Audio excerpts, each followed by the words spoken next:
णमो सिद्धाणं णमो वायरियाणं णमो वज्झायाणं णमो Lowe सव्वसाहुळं मङ्गलं भगवान् वीरो मङ्गलं गौतमो गणी मङ्गलं कुन्दकुन्दार्यो जैन धर्मोऽस्तु मङ्गलम् सर्वमङ्गलमाङ्गल्यं सर्वकल्याणकारकं प्रधानं सर्वधर्माणां जैनं जयतु शासनम् अर्हन्त भासयत्थं गणहरदेवे हि गन्थियं सम्मं प्रणमामि भक्तिजुक्तो सुदृढामहोदहिं शिरसा मूलगुणेषु विशुद्धे वन्दिता सव्यसंजदा शिरसा इह परलोक हिदत्थे मूल गुणे कित्ते स्वामी।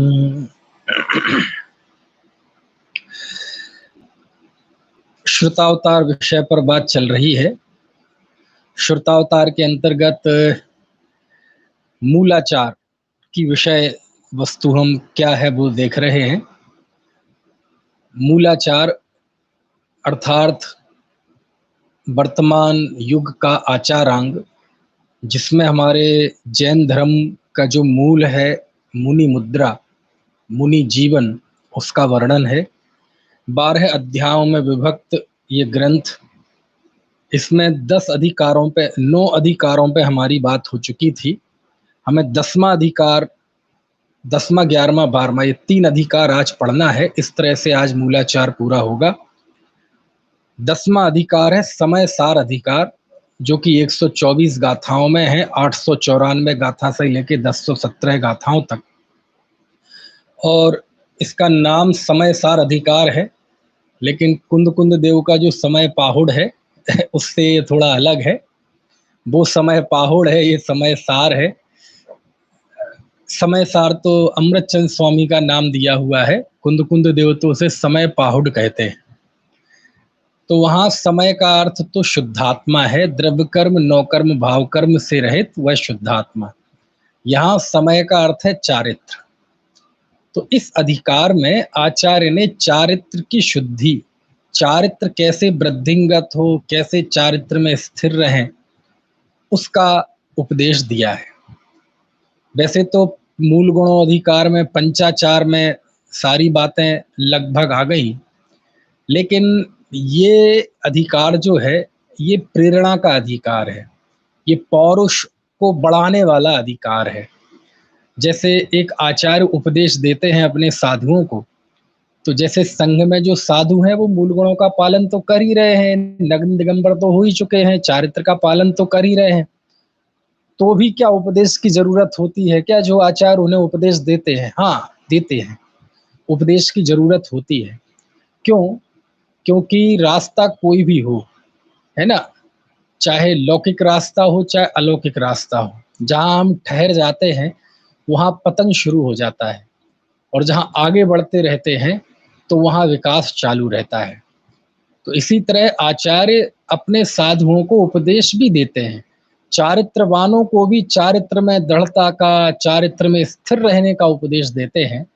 तो ये समय सार अधिकार जो है ये इसी दृष्टि से देखना चाहिए कि इसमें मुनियों को उपदेश दिया जा रहा है चारित्र में दृढ़ रहने का, चारित्र शुद्धि का, कैसे आपके चारित्र की शुद्धि रहे, ये आचार्य का अपने मुनि को उपदेश है ना।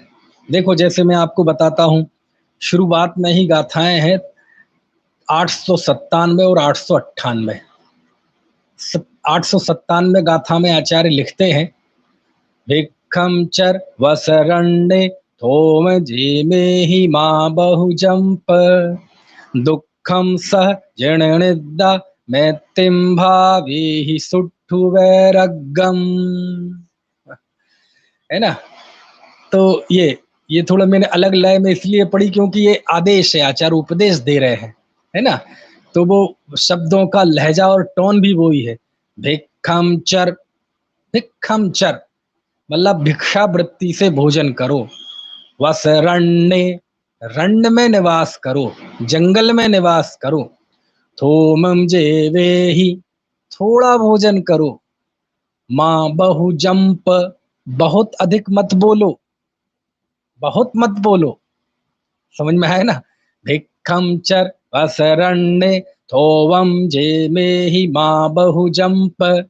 और क्या करें आचार्य, दुखम सह, दुख को सहो, परिचय सहो, है ना।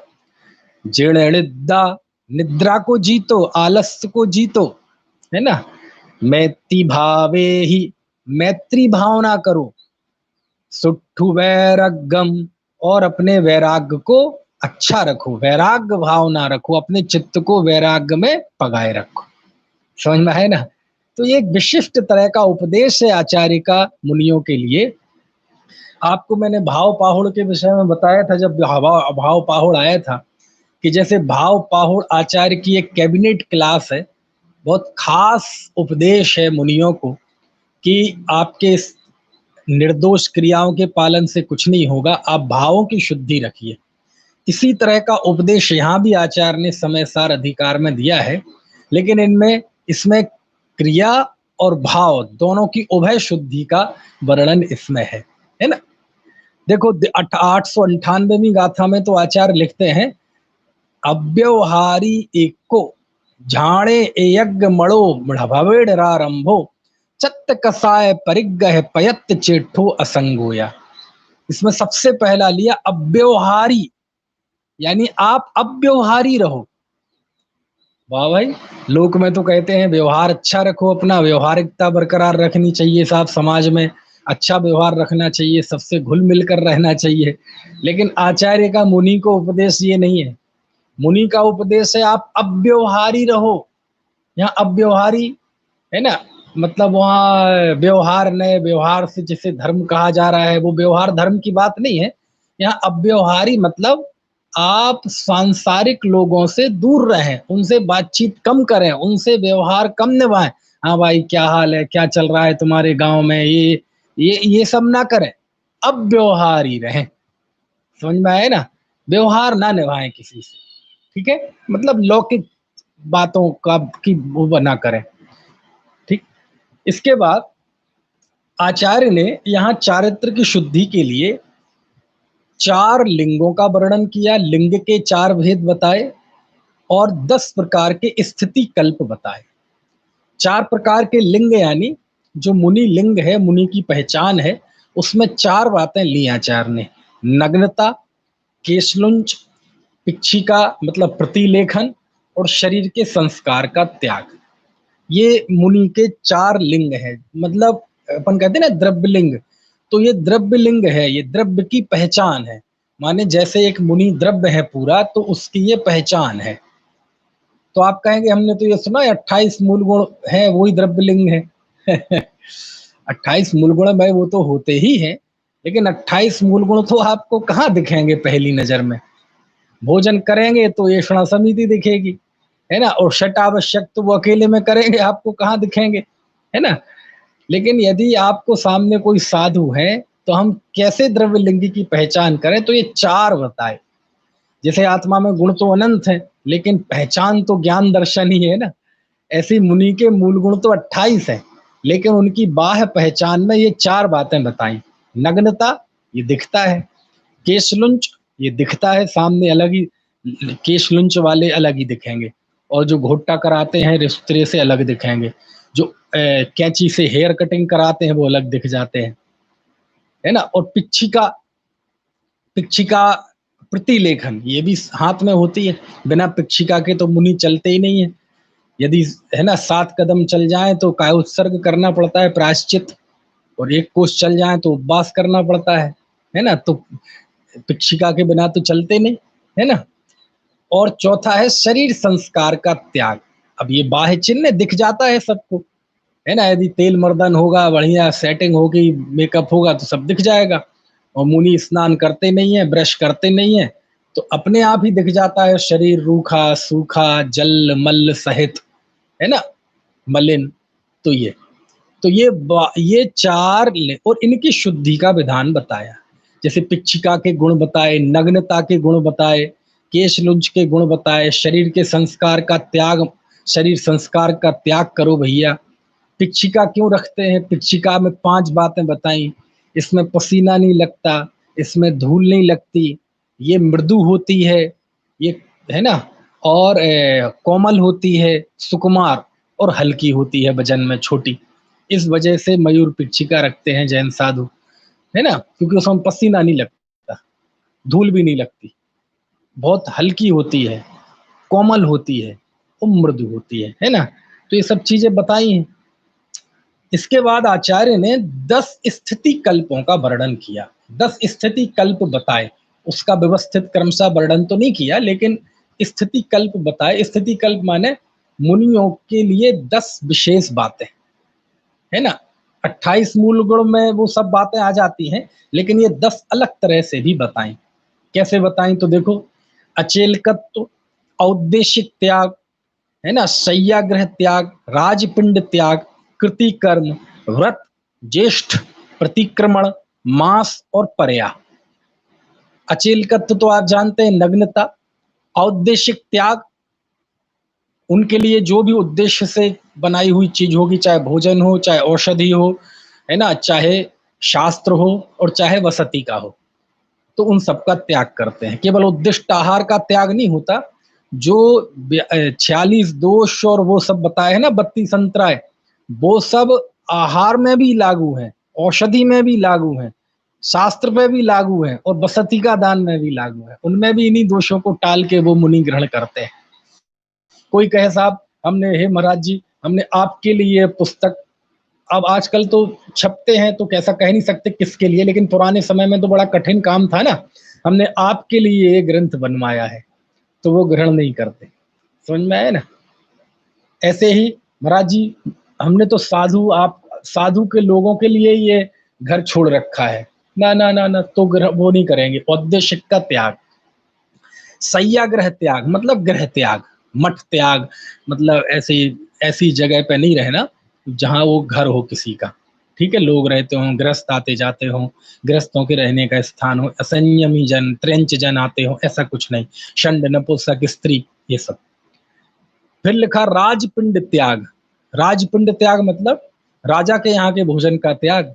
वर्तमान युग में तो बहुत हुए राजाओं के यहाँ, मतलब गरिष्ठ भोजन का त्याग, बढ़िया पुड़ी पकवान 56 प्रकार के भोग, ना ना ना ना, सादा, जो साधना में सहयोग करे। गरिष्ठ खाएंगे तो वो तो साधना में बाधक बनेगा, तो राजपिंड का त्याग। फिर लिखा कृति कर्म। कृति कर्म मतलब विनय। व्रत, व्रत तो जानते ही आप।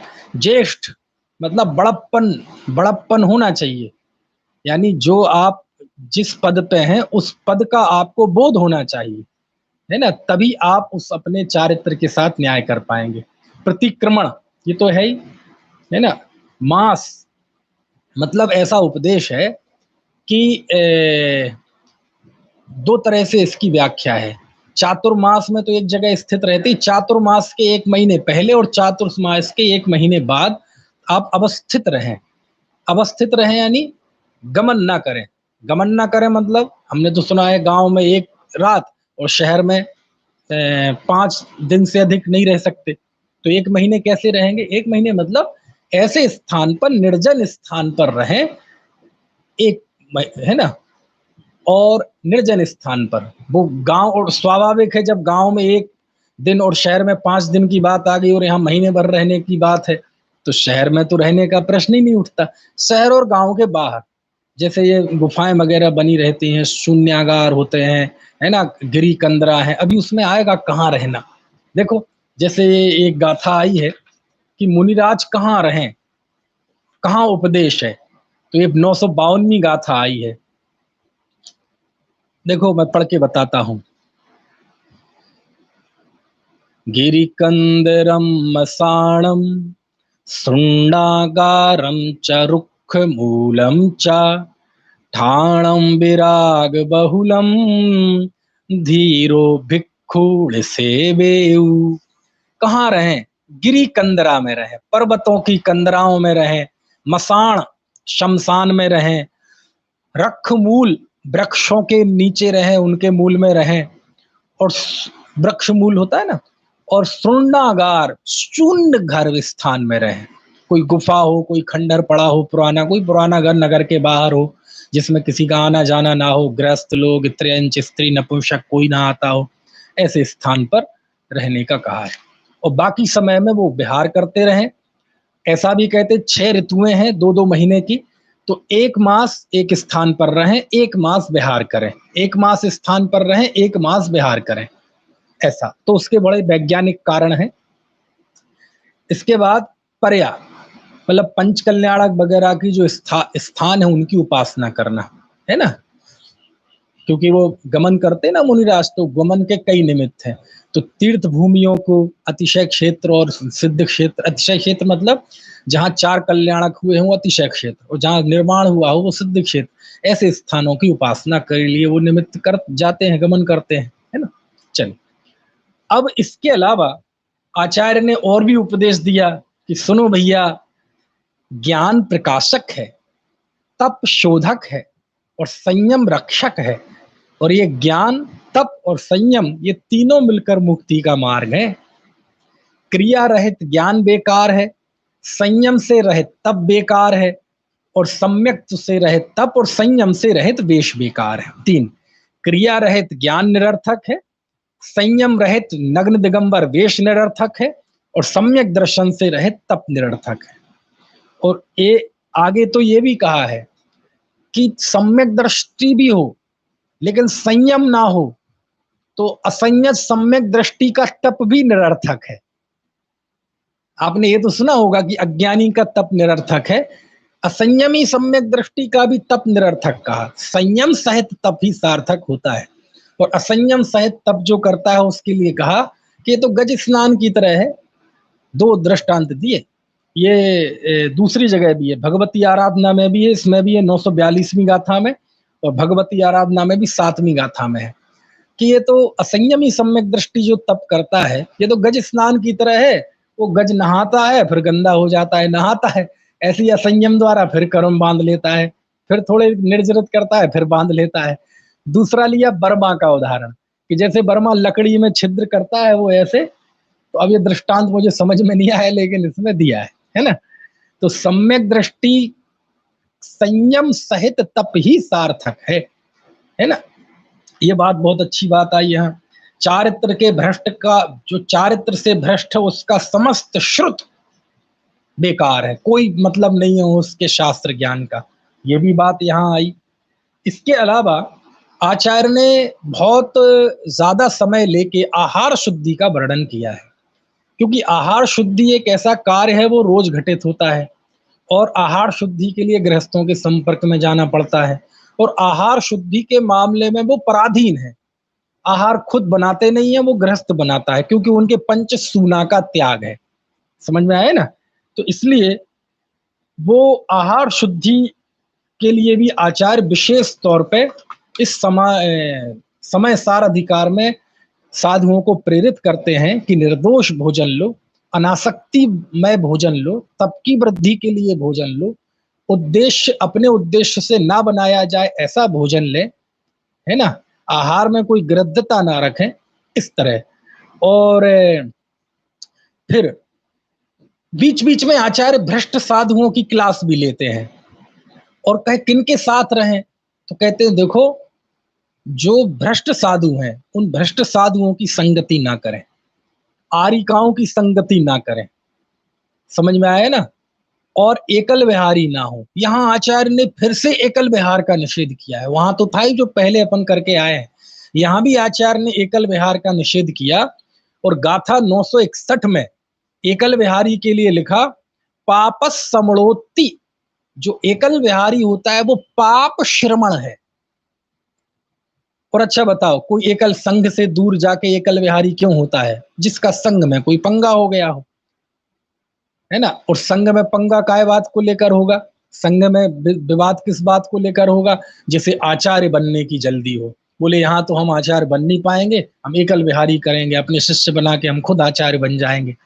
ऐसा जिसे आचार्य बनने की जल्दी होती है ना, उसको 962वीं गाथा में आचार्य ने लिखा है ढोढ़ाचार्य है, और उसे लिखा मदोन्मत्त हाथी है। जैसे मदोन्मत्त हाथी होता है ना, ऐसे इस एकल विहारी जैसे आचार्य बनने की होड़ होती है, ऐसे को मदोन्मत्त हाथी कहा, ये तो ढोढ़ाचार है। बात समझ में आ रही ना? ऐसे और कहते कि सुनो, तुम्हारी चारित्र की शुद्धि बहुत जरूरी है, कि बिना तुम्हारे चारित्र में कोई शुद्धि नहीं होगी, इसलिए स्वाध्याय जरूर करना। क्यों? क्योंकि स्वाध्याय से ही आपको चीजों को सही ग्रहण करने का जो भाव है वो अंदर में पुष्ट होगा। और स्वाध्याय के लिए तो आचार्य ऐसा तक लिखते हैं, एक गाथा है ये 972वीं गाथा, ये गाथा भगवती आराधना में भी 109 नंबर की गाथा है, गजब गाथा है। हम बोलते हैं ना स्वाध्याय से बढ़कर कोई तप नहीं, स्वाध्याय परम तप है, तो इसमें आचार्य कह रहे हैं 12 प्रकार के तपों में, देखो मैं गाथा बोल के बताता हूं। 12 विधम नियतवे सबद्धंतर बाहरे कुशल दिठे रवि अत्थिड़वि होहदी सज्जाय समम तवो कम्मम। क्या मतलब हुआ? 12 बेहम्मी तबे, 12 प्रकार के तपों में कौन से हैं 12 प्रकार के तप? सब बभ्यंतर बाहरे, सभी प्रकार मतलब बहिरंग और अंतरंग सहित, यानी 6 प्रकार के बहिरंग तप और 6 प्रकार के अंतरंग तप। उनमें 12 बेहम्मिय तबे सब बभ्यंतर बाहरे कुशल दिट्ठे, कुशल दिट्ठे मतलब गणधर महाराज के द्वारा, उनकी दृष्टि में उनके द्वारा ये बताए गए हैं। क्या बताया गया? रवि अत्थी, इन 12 प्रकार के तपों में रवि अत्थी ना है, रवि हो ही दिए ना होगा, क्या? सज्जाय समम तवो कम्मम, स्वाध्याय के समान तप कर्म। यानी आचार्य कह रहे हैं सुनो, 12 प्रकार के तपों में स्वाध्याय से बड़ा कोई तप नहीं है। 12 बेहम्मी तवे सब बभ्यंतर बाहरे कुशल दिट्ठे रवि अत्थी रवि हो दी सज्जाय समम तवो कम्मम। कितनी गजब गाथा है, मूलाचार में भी ये गाथा। तो इससे पता चलता है कि आचार्यों के मन में स्वाध्याय की कितनी महिमा है, स्वाध्याय का कितना जोर है। हाँ, बीच बीच में वो चेताते भी हैं, लेकिन ध्यान रखना, कितना ही श्रुत का सेवन कर लो, लेकिन चारित्र से भ्रष्ट हो तो तुम्हारे उस श्रुत का कोई काम नहीं है।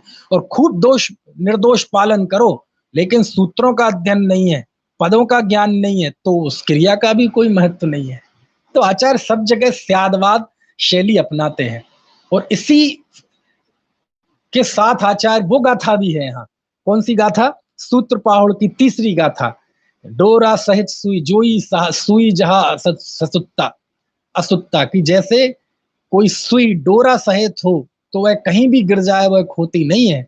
ऐसे जो सूत्रों के सहित हो, वह जीव इस 84 लाख योनि में 4 गतियों में कहीं खोता नहीं है, वह निर्माण की प्राप्ति करता है। वो गाथा यहाँ भी है, सूत्र पाहुड़ की तीसरी गाथा यहाँ भी है। तो ऐसी बहुत गाथाएं हैं जो सब जगह मिल जाती हैं। आचार्य कहते सुनो मुनियों, निद्रा को जीतो, पंच परावर्तन का विचार करो, अनित्यता का, जीव की नित्यता का विचार करो, कि ये चारों गतियों रूप अलग अलग हो जाता है जीव, लेकिन वह वास्तव में अचल रहता है, एक रहता है। ऐसे अपने स्वभाव के जीव के एकत्व का विचार करो, पंच परावर्तन का विचार करके वैराग्य भावना धारण करो। समझ में आया ना? और इंद्रियाधीनता से बचो, इंद्रियों से परान्मुख रहो। और अधिक क्या कहें, यदि तुमने 2 इंद्रियां जीत ली तो तुम्हारा मोक्ष मार्ग प्रशस्त हो जाएगा।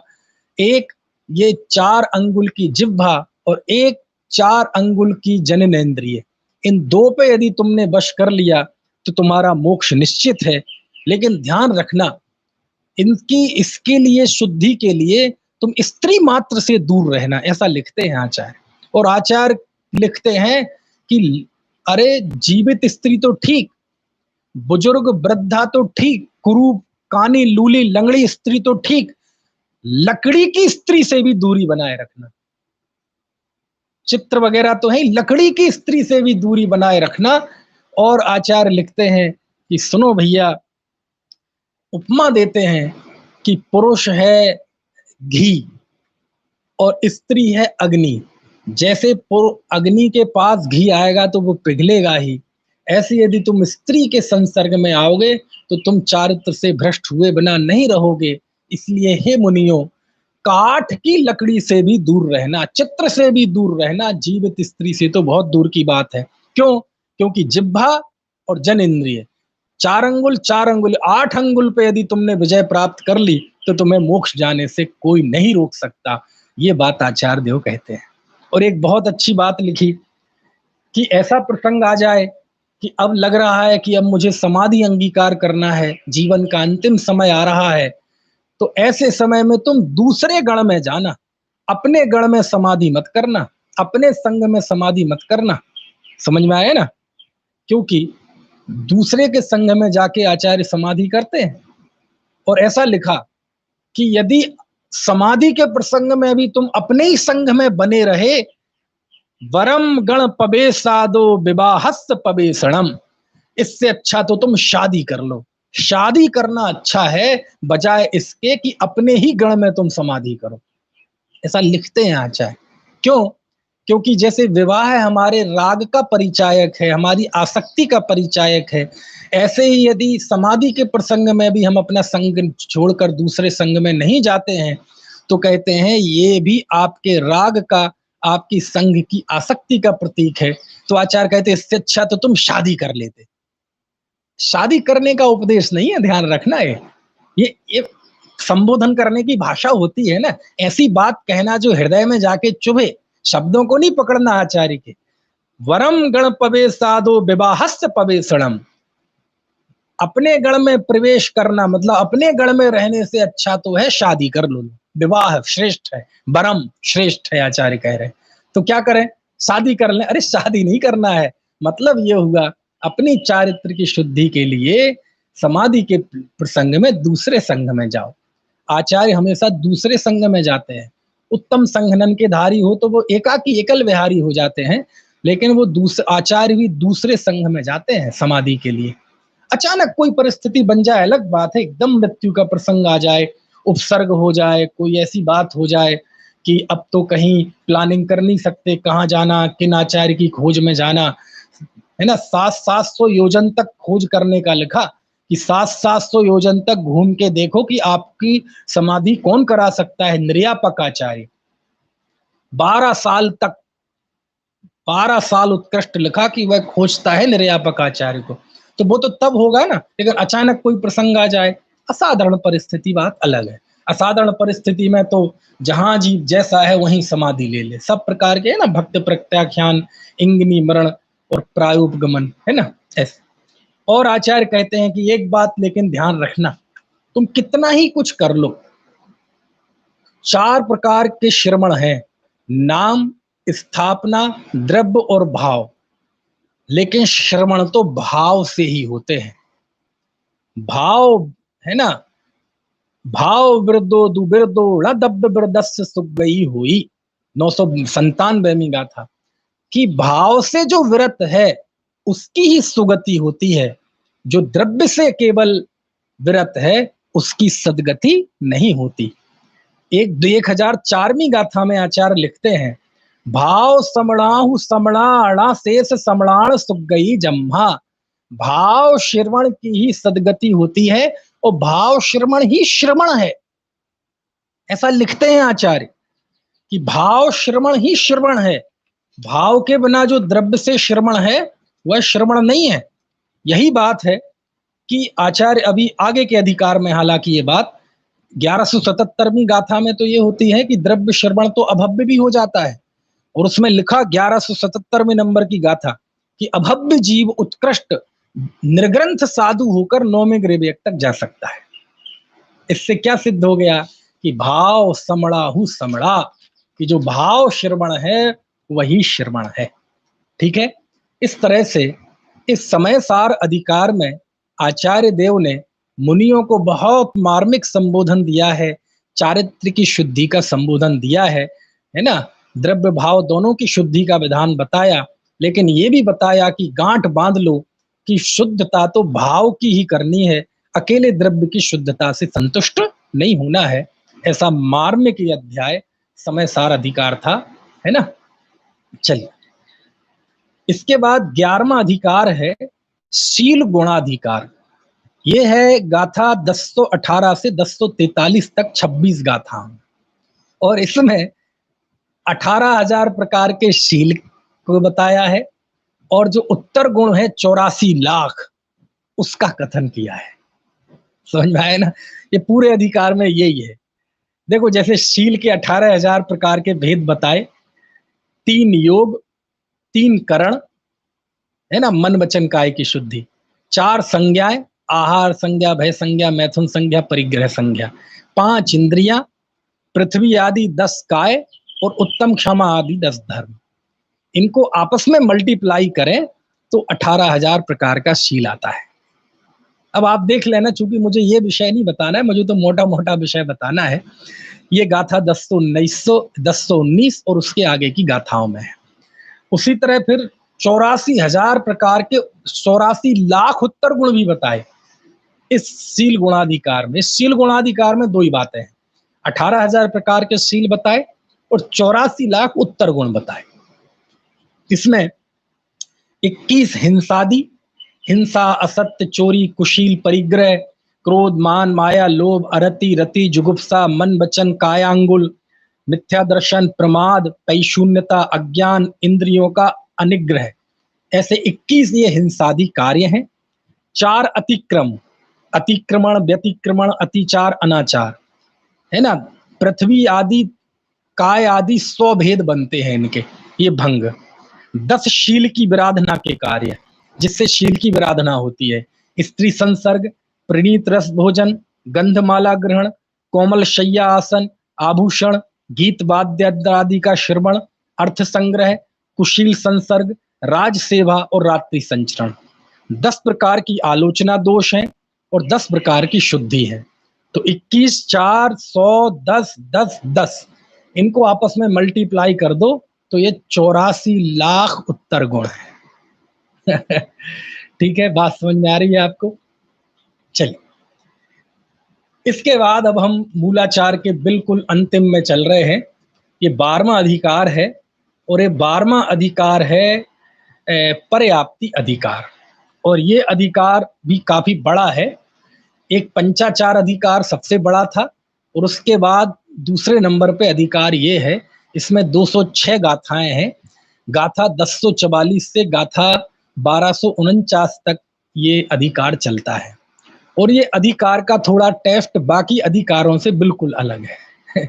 बाकी अधिकारों से बिल्कुल अलग है से मतलब ये है कि अभी तक जितना वर्णन था 11 अधिकारों में, ये वर्णन तो चरणान योग का था, है ना। बीच में द्रव्यान योग भी था थोड़ा, जहां भाव की शुद्धि की प्रेरणा, आत्मा को जानने की प्रेरणा, उसमें स्थिरता की प्रेरणा, है ना, सम्यक और चारित्र की शुद्धि के बिना क्रिया से कुछ नहीं होता। ये जो था ये सब द्रव्यान योग है, और मुख्य रूप से क्रियाओं का वर्णन है तो वो हो गया चरणान योग। लेकिन यहाँ जो वर्णन आया है, ये वर्णन करणान योग का है। ये पर्याप्ति जो अधिकार है, नाम तो इसका पर्याप्ति अधिकार है, लेकिन पर्याप्ति आदि 20 बिंदुओं पर इस पे प्रकाश डाला गया है, और चूंकि इसमें सबसे पहला है पर्याप्ति, तो उसी के आधार पर उन्होंने नाम रख दिया पर्याप्ति अधिकार। नाम नहीं रख दिया, आचार्य ने स्वयं गाथा में कहा कि अब मैं पर्याप्ति को बताऊंगा। तो पर्याप्ति आदि 20 बातों का इसमें वर्णन है, और इसमें बहुत, यानी जो हम गौमट सार पढ़ते हैं, धवला पढ़ते हैं, शरखंडागम पढ़ते हैं, महाबंध पढ़ते हैं, या तिलोय पंडिती में भी गणित का वर्णन आया है, 3 लोक वगैरह का, तत्वार सूत्र का भी पढ़ते हैं, तो बहुत सारे जो शास्त्र हैं, उन शास्त्रों का निचोड़ आपको इन 206 गाथाओं में मिल जाएगा। इसमें किन 20 बातों का वर्णन है, पहले मैं आपको एक बार वो पढ़ के बता दूं। पर्याप्ति, 6 पर्याप्ति सब जानते हैं। देह, काय संस्थान, इंद्रिय संस्थान, योनि, आयु, प्रमाण, योग, वेद, लेश्या, प्रविचार, उपपाद, उद्वर्तन, स्थान, कुल, अल्प बहुत, प्रकृति बंध, स्थिति बंध, अनुभाग बंध और प्रदेश बंध। समझ में आया? अब ये 20 बातों का वर्णन है। अब 20 बातों का वर्णन, 6 पर्याप्तियों का वर्णन, देह का वर्णन, इंद्रियों का वर्णन, योनियों का वर्णन, कैसे कैसे कुल योनि, सचित्त योनि, अचित्त योनि, इन सब का वर्णन, आयु का वर्णन, चारों गतियों के जीव की कहाँ के जीव की कितनी आयु होती है, नरकों के जीव की आयु, देवों के जीव की आयु, भवनवासी, व्यंतर, ज्योतिषी, सौधर्म ईशान में इतनी आयु, लांतव कापिष्ठ में इतनी आयु, ग्रेवक में इतनी आयु, ये सारा वर्णन इसमें है। वेद का वर्णन, प्रमाण का वर्णन है ना, भोग भूमि के जीव की ऊंचाई कितनी, देवों की ऊंचाई कितनी, नारकियों की ऊंचाई कितनी, मनुष्यों की ऊंचाई कितनी, त्रेंचों की ऊंचाई कितनी, है ना, लेस्याओं का वर्णन, किसके कौन सी लेस्याएं होती हैं, योग का वर्णन, किसके कौन सा योग होता है, उद्वर्तन, कौन कहाँ से कौन सी गति तक जा सकता है, त्रेंच जाएगा तो कौन से नरक तक, मनुष्य जाएगा तो कौन सी गति में जा सकता है ना, स्थान का, गुण स्थानों का भी वर्णन है, मार्गणाओं का भी वर्णन है, अल्प बहुत, यानी जो जो विषय आप सिद्धांत ग्रंथों में जीव संबंधी पढ़ते हैं, जैसे 20 पूर्व पढ़ाए हैं ना, 20 पूर्व पढ़ाए जो कि षटखंडागम की शुरुआत में ही आई है ना, वो 20 सदी सूत्र, तो यहाँ भी 20 हैं, लेकिन इन 20 का है ना ये गणित अलग है, 20 के नाम यहाँ अलग अलग है, और इन 20 के माध्यम से उन्होंने जीव की चारों गति में परिभ्रमण, क्या उसको संयोग होते हैं, किस तरह की चारों गतियों में क्या क्या संयोग परिस्थिति बनती है, उन सबका वर्णन आचार्य ने यहाँ किया है। और इसमें वो बात भी इसी में ही आई है कि अब भी 9वें ग्रेवक तक चला जाता है मुनि बन के, ये बात भी इसमें आई है जो हम दोहा पढ़ते हैं ना, एक निगोद शरीर में एते जीव बखान, 3 काल के सिद्ध सब एक अंश परमान, ये यही की एक गाथा में है, ये गाथा नंबर 1206 में। समझ में आया ना? और आचार्य 225वीं गाथा में बंध के 4 भेद बताते हैं, और बंध के 4 भेद मिथ्या दर्शन, अविरति, कषाय और योग। प्रमाद यहाँ भी गायब है, समयसार में भी प्रमाद गायब है, यहाँ प्रमाद गायब है, बाकी सब जगह है। तो ये मैं बार बार क्यों बताता हूं, क्योंकि कुंद देव के आगम से मूलाचार की बहुत समानता है। समझ में? कुल मिला के ये है कि ये जो अंतिम अधिकार है पर्याप्ति अधिकार, इसमें आचार्य ने संक्षेप रूप से करणानियोग और सिद्धांत का ज्ञान भी करा दिया है। यानी हे साधुओं, हे मुनियों, आपको अपनी निर्दोष चर्या रखनी है, आपको अपने उपयोग की विशुद्धता रखनी है, तो इन चीजों को भी आपको जानना चाहिए। जब आपको जीवों का विस्तार पता चलेगा, एक इंद्रिय आदि जीवों की प्रवृत्ति पता चलेगी, कहाँ कहाँ कैसे कैसे इनका आयु, इनका कद काठी, तो इससे आपके अंदर एक दो बातें विकसित होंगी। पहला तो ये विकसित होगा कि जीव अनेक अनेक गतियों में जाता है, अनेक अनेक संयोगों में जाता है, लेकिन जाते हुए भी जीव का अपना स्वभाव अचल रहता है ना। अवस्थाएं उत्पन्न होती हैं, नष्ट होती हैं, कभी अवगाहन प्राप्त कर लेता है, बहुत सारा कार्य होता है, लेकिन जीव अपने स्वभाव से अचल रहता है। इससे दूसरी ये बात आपको बोध पता चलेगा कि जो आंखों से जीव दिखाई देते हैं, केवल यही जीव नहीं है, बहुत ऐसे जीव हैं जो दिखाई नहीं देते, है ना, स्थावर जीव, वनस्पति कायिक जीव। तो इससे आपकी दया परिणाम भी पलेगा, आपके चारित्र में करुणा की वृद्धि होगी। 2 बात, जब जीवों का इतना विभेद पढ़ेंगे तो आपको वैराग्य आएगा कि ऐसी ऐसी अवस्थाओं में जीव जाता है, नरक में 33 सागर तक लगा रहता है, एक जीव द्रव्यलिंग धारण करके 9वें ग्रेवक तक चला जाता है 31 सागर की आयु लेकर। इसका मतलब क्या हुआ, है ना, कि इस 3 लोक 3 काल में आत्मा के अलावा कोई दूसरी शरण नहीं है। तो ये सारा जो करणानियोग सिद्धांत ग्रंथ और ये सारे भंग हैं जो जीव के बनते हैं, ओघा लाभ, इसके द्वारा वैराग्य पुष्ट होता है, हमारी चारित्रिक शुद्धि बढ़ती है, जीवों के प्रति करुणा का भाव बढ़ता है, और संसार की विचित्रता का ज्ञान होता है, तो उससे हमारा वैराग्य रस पुष्ट होता है, और ये भी पता चलता है कि ये सब संयोग जन्य अवस्थाएं हैं। एगो में सदो अप्पा प्राण दंसण लक्षणों शेषा में बाहिरा भावा सभ्य संयोग लक्षणा। कि ये जीव का अवस्थाओं संयोग का स्वभाव है, मैं मुझ में ये स्वभाव नहीं है, और अब मैं ऐसा पुरुषार्थ प्रबल रखूं ताकि मैं इनमें से कोई भी गति, कोई भी काय किसी भी स्थिति में पैदा ना हो। तो इसलिए आचार्य ने अंत में इस पर्याप्ति अधिकार के द्वारा संसार के वैविध्य का वर्णन किया। इन 20 बिंदुओं के द्वारा जीव का वैविध्य का वर्णन किया कि इसके जीव चारों गतियों में किस किस तरह से इसकी स्थिति बनती है। तो ये भी बहुत महत्वपूर्ण है। और ये अधिकार ऐसा है, ये अधिकार यदि ऐसे थोड़ा इस पे हाथ रख दें ना, मतलब अलग कर दें, तो भी मूलाचार की विषय वस्तु से कोई खास फर्क नहीं पड़ेगा, क्योंकि इस अधिकार का पूरा विषय बिल्कुल वो करणान योग वाला है, गणित वाला है, संख्या वगैरह है, गुणस्थान है ना। लेकिन वो भी जरूरी है, क्योंकि उसके द्वारा भी हमारे आत्महित का मार्ग प्रशस्त होता है। और मैं ये तो बात पहले ही बता चुका हूं, जिनागम का एक वाक्य भी अप्रयोजन भूत नहीं है। कोई भी अनुयोग हो, कोई भी ग्रंथ हो, कोई भी गाथा हो, कोई भी पद हो, कोई भी शब्द हो, कोई भी अक्षर हो, हमारे जिनागम में अप्रयोजन भूत कुछ भी नहीं है, निष्प्रयोजनीय कुछ भी नहीं है। सब अनुयोगों के, सब बिंदुओं का, सब विषयों का कोई ना कोई प्रयोजन है। समझ में आया ना? तो इसका भी प्रयोजन है। ठीक है। इसके बाद एक और इसमें जो बंध का क्रम दिया है, आपसे पूछा जाए 4 प्रकार का बंध, तो सब बोलेंगे प्रकृति बंध, प्रदेश बंध, स्थिति बंध, अनुभाग बंध। लेकिन इसमें ऐसा क्रम नहीं है। इसमें षटखंडागम के जो महाबंध में 4 बंधों का क्रम है, वो क्रम लिया गया है। प्रकृति बंध, स्थिति बंध, अनुभाग बंध, प्रदेश बंध। समझ में आया ना? खैर, तो इस तरह ये हमारा आज मूलाचार विषय की विषय वस्तु, मूलाचार की विषय वस्तु मैंने आपको बताई। और ये 3 दिन से जो हम मूलाचार पढ़ रहे हैं, इससे कम से कम आपको ये तो पता चला होगा कि मूलाचार बहुत महान ग्रंथ है और इसको जरूर पढ़ना चाहिए, स्वाध्याय करना चाहिए, क्योंकि मूलाचार से हमारे सम्यक दर्शन की भी सिद्धि होती है और हमारे संयम की भी सिद्धि होती है। क्योंकि सम्यक दर्शन का मूल देवशास्त्र गुरु है और इसमें गुरु का स्वरूप बताया गया है। यदि हम मूलाचार नहीं पढ़ेंगे तो हम या तो शिथिलाचारी साधुओं की वंदना, उसके श्रद्धानी हो जाएंगे, और नहीं पढ़ेंगे तो हम ऐसे एक साधु की परिकल्पना कर लेंगे कि जिनका दिखना बहुत मुश्किल है।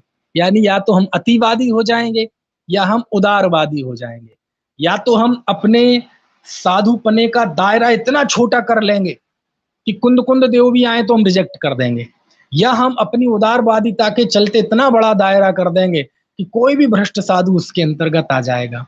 तो मूलाचार हमारे सम्यक दर्शन के जो मूल हैं, देवशास्त्र गुरु, उस गुरु का स्वरूप निर्धारित करता है कि गुरु का स्वरूप क्या होता है।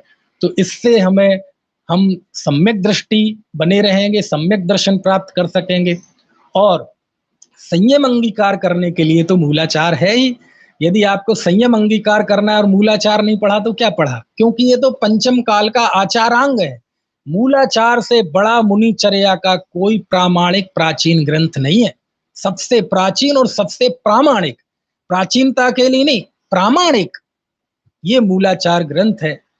रचयिता के बारे में मैंने बता ही दिया, बट्टकेर आचार्य का कहा जाता है, दूसरी संभावना आचार्य कुंद कुंद देव का ही है ये। अब कल जो हम बात प्रारंभ करेंगे वो भगवती आराधना का अध्ययन कल हम करेंगे, और वो भी मुनिचर्या से ही संबंधित है। थोड़ा सा मैं बता दूं 1 मिनट उसके बारे में, ताकि आपको जिज्ञासा हो, आपके घर में भी हो तो थोड़ा पलट के देखना। इससे भी अभी तक हमने जितने ग्रंथों का परिचय किया उसमें सबसे बड़ा ग्रंथ अब भगवती आराधना आने वाला है। मेरे पास जो भगवती आराधना है उसमें 2177 गाथाएं हैं, इसमें 1249 है ना, बहुत बड़े बड़े ग्रंथ हैं। तो भगवती आराधना, ये आचार्य शिवार्य, उनका दूसरा नाम शिवकोटि आचार्य है, उनके द्वारा ये रचित रचना है। भगवती आराधना बहुत बिल्कुल अंत में जाके उन्होंने आराधनाओं को भगवती नाम दिया है कि ये दर्शन आराधना, ज्ञान आराधना, तप आराधना, चारित्र आराधना, ये आराधनाएं हैं भगवती। भगवती यानी भगवान पुल्लिंग है, भगवान का ही स्त्रीलिंग बनता है भगवती, यानी ये भगवती हैं। भगवान है ये चार आराधनाएं। और मुख्य रूप से इसमें समाधि का वर्णन किया है आचार्य ने, क्योंकि मुनि जीवन का जो अंतिम फल है वो समाधि में खिलता है। क्यों? क्योंकि इसमें ही उदाहरण दिया मूलाचार में कि जैसे रत्नों से, बड़े बड़े महत्वपूर्ण चीजों से भरी हुई नौका है और हम मुश्किल से दूर देश से उसे ले आए, हिचकोले खाते खाते, तूफानों से लड़ते लड़ते, और किनारे पे आके डूब जाए। ऐसे ही कहते पूरा जीवन चारित्र का पालन किया और समाधि बिगड़ गई। तो आचार्य शिवकोटि ने समाधि पे, आप दुनिया में चले जाओ पूरे विश्व में, शायद ही कोई ऐसा ग्रंथ होगा जो मृत्यु पर लिखा गया हो, समाधि पर लिखा गया हो। आप सोचो, समाधि का इतना विशद वर्णन आज से लगभग 1900 साल, 2000 साल पहले, और वो समाधि का वर्णन, बहुत मार्मिक वर्णन भगवती आराधना में है। आप थोड़ा सा पलट के देखिएगा। कल हम भगवती आराधना का अध्ययन करेंगे।